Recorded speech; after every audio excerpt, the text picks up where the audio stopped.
Hi everyone, I hope you're well. I'm MWM and I've recently started practicing Buddhism. So as someone new to the practice, let me share with you a lesson that I think is actually one of the more important ones. Because once you begin to believe and understand this, it can open up the doorway to a different life.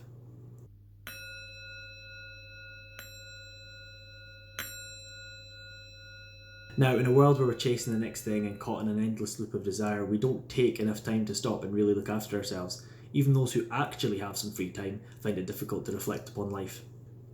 Yet anyone can become a Buddha.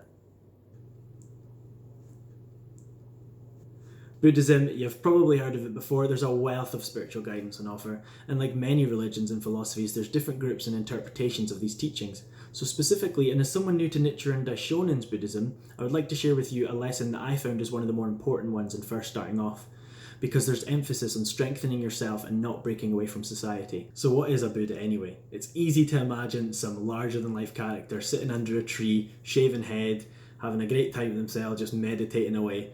Or maybe a stoic character, in a robe, very slender, not speaking to anyone.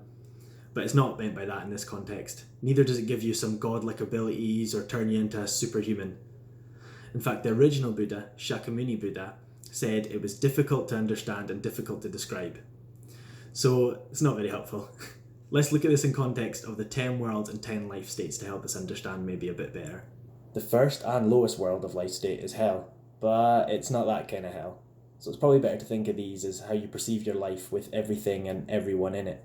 Let's quickly run through the 10 worlds. There's hell, hunger, animality, anger, tranquility, rapture.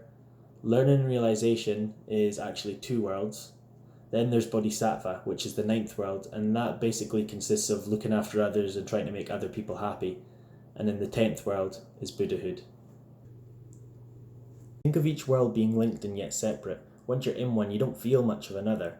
However, when you have reached your Buddhahood state, you are able to freely navigate through them all. For example, the world of hunger that makes you crave more and more money for yourself can be turned into hunger to help others. You realise that these emotions and life states are not permanent, be it hell or rapture. You are the watcher and are able to have more control over your own self. Think of this as the way you view your surroundings. Not so much as a separate world or a separate life state, rather just different. And in fact, some people can go through the whole day and experience all these worlds or all these life states, and other people can spend the whole day or most of the day in just one of these. Let me give you a more personal example. Think of getting an extravagant heating bill. Me, £740 later. Now, I'll not get into it, it was over a few months, but think of being plummeted into that hell condition when you open that bill. And then anger starts to rise up in you. Anger at the energy company, maybe they're trying to take money from you that they shouldn't be getting, or maybe you start to feel angry at yourself because guess what? You live in Scotland, you're cold, you left the heating on way too long, and now you're paying the price. So this is actually where you need to take a deep breath and realise that you are the watcher of your emotions. And that we have control, not so much what happens externally, but we have total control on how we view the world, and that there's a lesson to be learned here and an obstacle to overcome. Now, I'm not saying that this is the full extent of reaching your Buddhahood, but certainly I think it's a taste of what is to come once we finally reach that enlightened state. I'm not saying it's easy. In fact, many people spend their whole lives trying to reach enlightenment for whatever that means to them, and I am certainly not enlightened.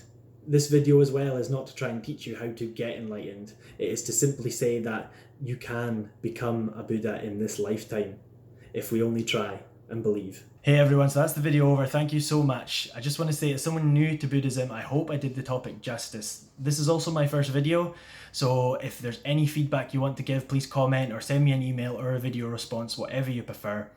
Let's keep the conversation going though. I know there's a Buddha inside of you just waiting to come out. What do you think? Let's talk.